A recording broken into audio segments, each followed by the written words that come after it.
Salam kerahiman.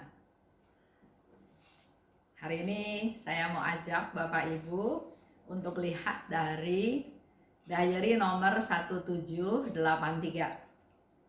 Belas kasih untuk pendosa yang sekarat.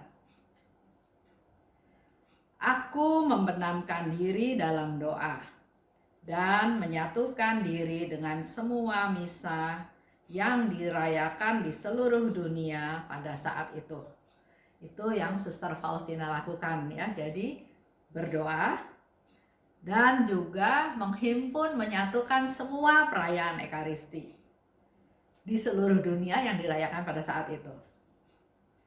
Aku mohon pada Allah agar berkat semua misa kudus itu, Ia melimpahkan kerahiman kepada dunia, khususnya kepada orang berdosa yang malang, yang pada saat itu menghadapi ajal. Saya juga kadang berdoa ya, Tuhan, saya berdoa, saya persembahkan doa koronka ini untuk mereka yang pada saat ini mengalami sekarat. Biasanya seperti itu aja doanya.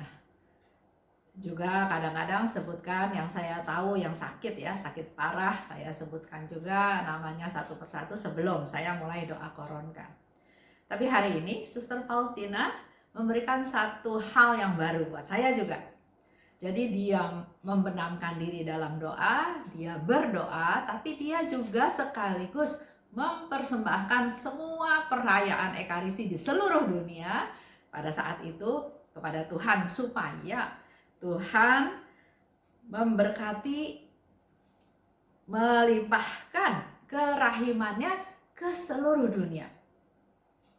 Jadi di sini kita nggak bicara pribadi-pribadi, perorangan, tapi kita minta Tuhan melimpahkan kerahimannya kepada dunia. Banyak hal yang terjadi di dunia ini ya. Perang Rusia dan Ukraina, bencana alam, gempa. Nah, khususnya pada saat ini Suster Faustina minta supaya orang-orang berdosa yang malang, yang pada saat itu menghadapi ajal, Tuhan melimpahkan kerahimannya untuk mereka. Seketika itu juga dalam hati aku menerima jawaban dari Allah bahwa ribuan jiwa telah menerima rahmat karena doa yang telah ku sampaikan kepada Allah. Dia membenamkan diri dalam doa, mempersembahkan seluruh perayaan Ekaristi di dunia, tapi pada saat itu dia juga memperoleh jawaban, memperoleh konfirmasi dari Tuhan bahwa ribuan jiwa telah menerima rahmat karena doa yang kusampaikan kepada Allah. Itu Suster Faustina, satu orang. Kalau kita para devosan kerahiman berdoa buat yang sekarat, berapa banyak jiwa yang bisa diselamatkan? Kembali saya ajak Bapak Ibu juga untuk berdoa buat yang meninggal. Satu minggu, satu kali aja, pilih hari apa. Kalau saya pilih hari Sabtu. Setiap hari Sabtu saya akan berdoa tambahan satu koronka untuk mereka yang sudah meninggal. Jamnya bebas. Itu dilakukan satu minggu satu kali terus selama kita mampu. Kita tidak tahu berapa jumlah jiwa yang harus kita selamatkan lewat doa dan pengorbanan kita. Oleh karena itu, marilah kita selalu berdoa bagi orang berdosa. Kita memang nggak tahu berapa banyak jiwa yang butuh didoakan. Untuk gampangnya, nggak usah hitung-hitung, nggak usah pikir jiwa siapa saja yang perlu diselamatkan. Tapi di sini Suster Faustina katakan, marilah kita selalu berdoa bagi orang yang berdosa. Sekaligus juga doa buat diri kita. kita pun nggak lepas dari dosa. Sering-seringlah berdoa, benamkan diri dalam doa, persembahkan perayaan Ekaristi, ikut perayaan Ekaristi, dan semakin sering kita berdoa, semakin banyak jiwa-jiwa yang akan diselamatkan, khususnya jiwa-jiwa orang berdosa yang pada saat itu sedang sekarat.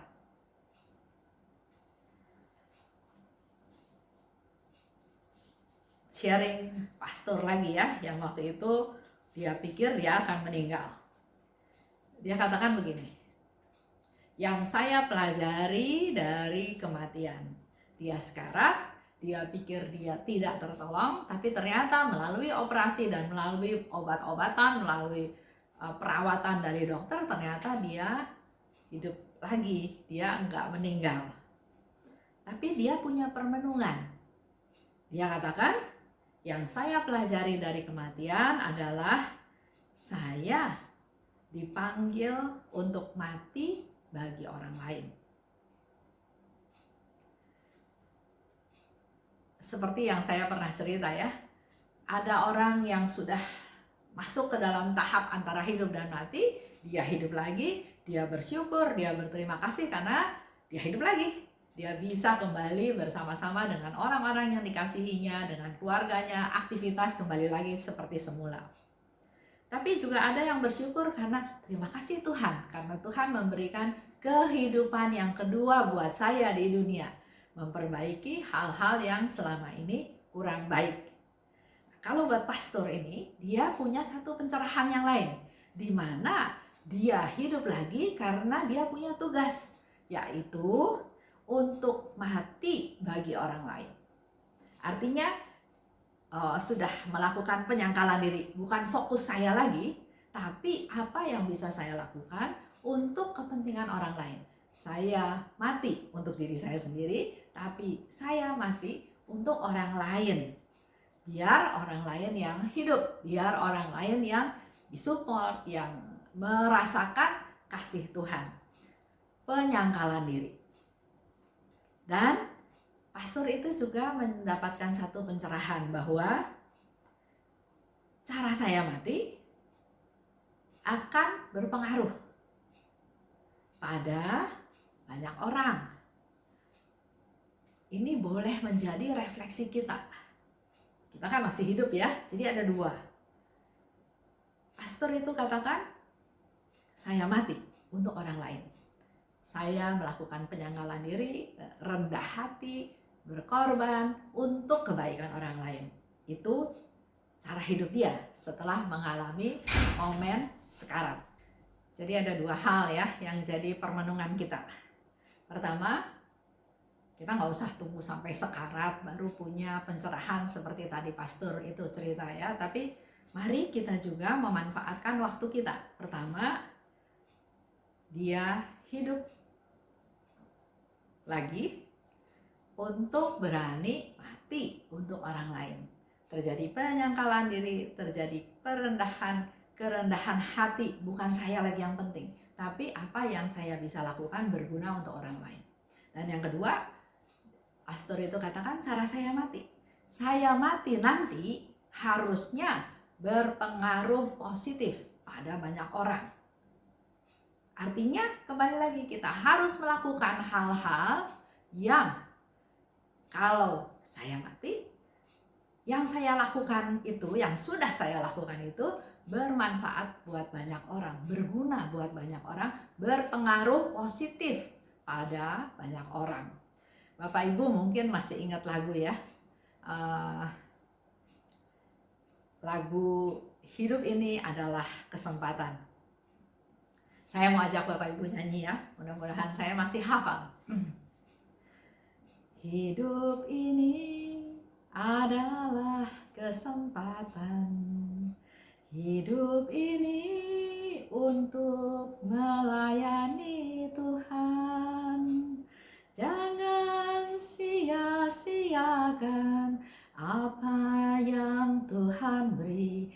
Hidup ini hanya sementara.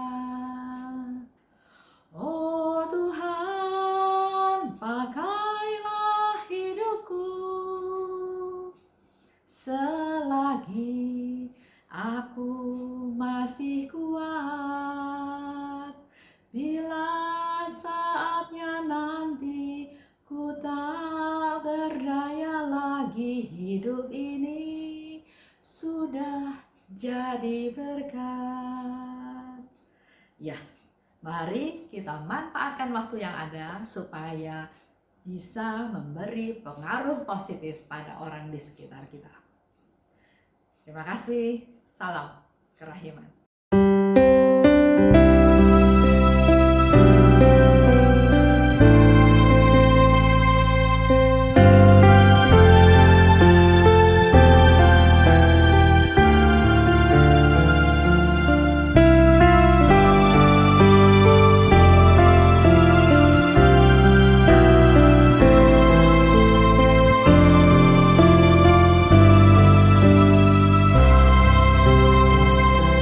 Aku memuliakan kerahiman Tuhan.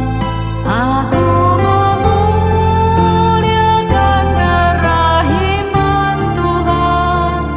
Aku memuliakan kerahiman Tuhan. Aku memuliakannya. Aku merindukan kerahiman Tuhan. Aku merindukan kerahiman Tuhan. Aku merindukan kerahiman Tuhan. Aku merindukannya.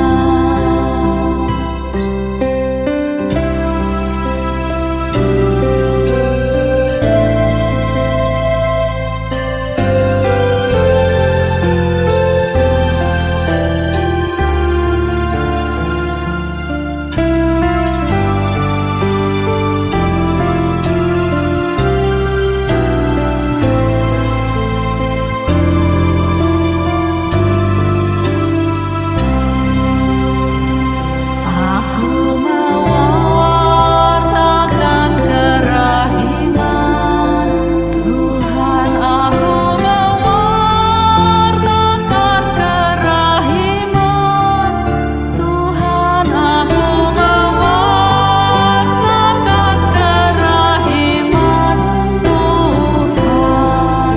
Aku mewartakannya. Aku menyelami kerahiman Tuhan. Aku menyelami kerahiman Tuhan. Aku menyelami kerahiman Tuhan. Aku menyelaminya. Aku